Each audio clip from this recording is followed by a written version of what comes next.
Howdy y'all, welcome back. Today, we will get back into the Old World series of videos, where we look at the oldest and most detailed photographs from before the year 1900. The topic for today's video is Carleton E. Watkins. This photographer was born in 1829, and he was considered one of the most renowned photographers of the 19th century, who played a significant role in the preservation of different national parks, including Yosemite. His work, which included the first photographs of these locations, created an icon, and they influenced politicians in the debate about preservation. These photographs were a significant influence as they captured the beauty of the landscape untouched by humankind. His photographs were first shown in New York in 1862, and his work was reproduced much later in his life, some say stolen by Isaiah Tabor, due to the lack of proper copyright law in the 19th century. Watkins' work was also instrumental in influencing President Lincoln to sign the Yosemite Grant of 1864, which is often seen as the beginning of environmentalism in American politics. Watkins' work, including his iconic image of the grizzly giant tree, was a testament to his talent and the importance of preserving natural beauty. Today, we will look through a collection of roughly 70 of his greatest photographs produced during the 19th century.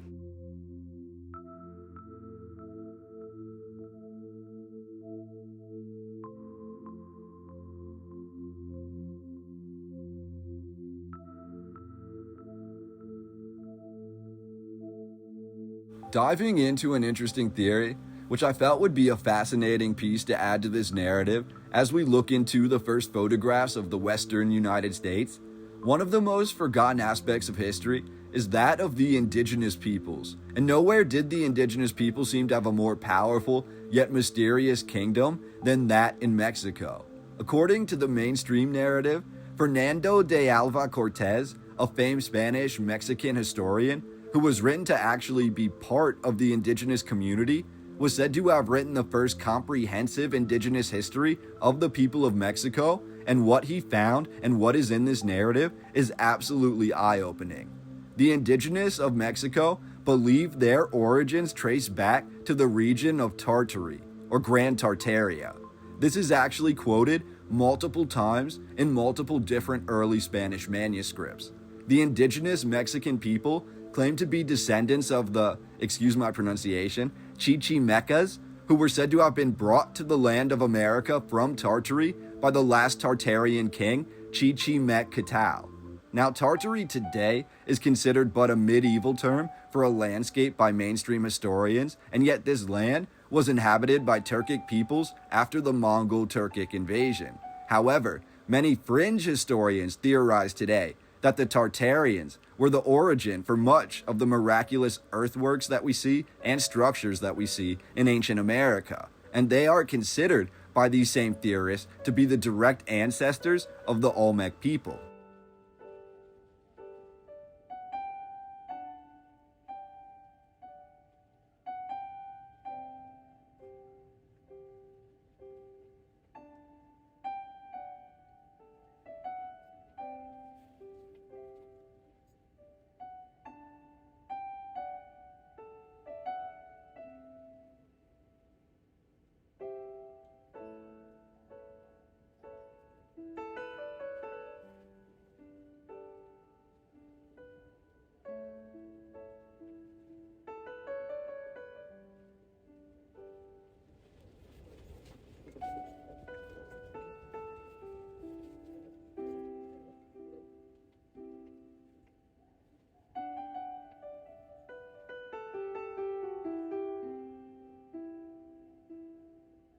Tying this to more recent discoveries and even some religious texts, we're told that Jaredites, according to the tradition of the Latter-day Saints, are claimed to have also been one and the same with the Olmecs. According to these Mormon scholars, they arrived to Mesoamerica via the Pacific Ocean on large wooden vessels, and these first men, the Tartarians or the Jaredites, claim to have come from a land where there was a fall of a great tower, which is really amazing considering so many indigenous groups have a similar creation legend where they arrived in America via massive wooden vessels after a great cataclysm. And then we have the story of the Tower of Babel, the Jaredites, the Olmecs, the Tartarians. And this theory, again, just a theory, would all be one and the same. They would be the ancestors for the indigenous people in America. And this would also lend credence to another theory where many of the biblical events of history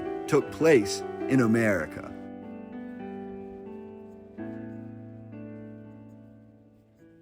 So hopefully that theory doesn't throw you off too much because, again, it's just a theory, and I don't want it to take away from the cornucopia of amazing photographs that we have, because a lot of these locations, look at this architecture. A lot of these locations were photographed for the first time in history, so it's really remarkable what we actually see in these photographs. We can read the narratives, and we can hear the history regurgitated back to us, but the one thing that becomes the most important in our research, I believe, are the photographs. And then when we begin to have videos in the late 1800s and the early 1900s, those videos from the silent era that still survived through all the fires in all the major cities, all the fires in all the major film studios, etc., all of this history seems to be purposefully being covered over on a daily basis. Different narratives have different things that are picked and chosen to stay, while others are picked and chosen to be removed. That is why I wanted to share these photographs with you today. I believe looking at the images is the best way that we can get a glimpse into what everything looked like in the 19th century, because as you know, history is always being rewritten by the winners, but in our current narrative, it's also being rewritten by the historians. It's being rewritten by the quote-unquote scientists when new information is being brought to the limelight. So before we read a current narrative, which can only tell us so much about what something looks like, I believe the photographs are the most intimate glimpse that we have from the 19th century to allow us to see what was actually going on across the American landscape, especially when we look at the American West. That is what I find to be so fascinating about this narrative. Just like so many other major cities in America that had these remarkable weather events and accidents and fires, where all of the history was destroyed, we're told our photographer today, Carleton Watkins, basically had his entire photography business taken from him by someone else, and he passed away alone in an insane asylum. And that's just history that we have in America. None of it really adds up, but we have to take it all with a grain of salt. That is our collection today, the lost photographs of Carleton Watkins. And I say lost because according to the current narrative, we're led to believe that his entire photographic career was taken from him. But within these archives, within the images I was able to unlock, we do see things like this massive tree, the father of the forest, which was said to be several hundred feet tall. It was fallen. However, the circumference of this tree is what is really amazing. We're told it was over 100 feet in circumference. And it brings into question the whole idea of plausible deniability. What was going on with the American landscape and the discovery of earthworks and mounds and other architecture that may not have been European in origin? And what was going on with photography? Because we have some of the most detailed images then being hidden away in archives. Carleton Watkins passed away in an asylum without a penny to his name. And yet, he's one of the greatest photographers of the 19th century. He was in direct correspondence with Abraham Lincoln. He was there in the 1860s being hired by the American government to document the landscapes that would become the national parks of America. And yet, decades later, he did not have a career in photography. It was taken from him. How is that possible? American history is this.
you.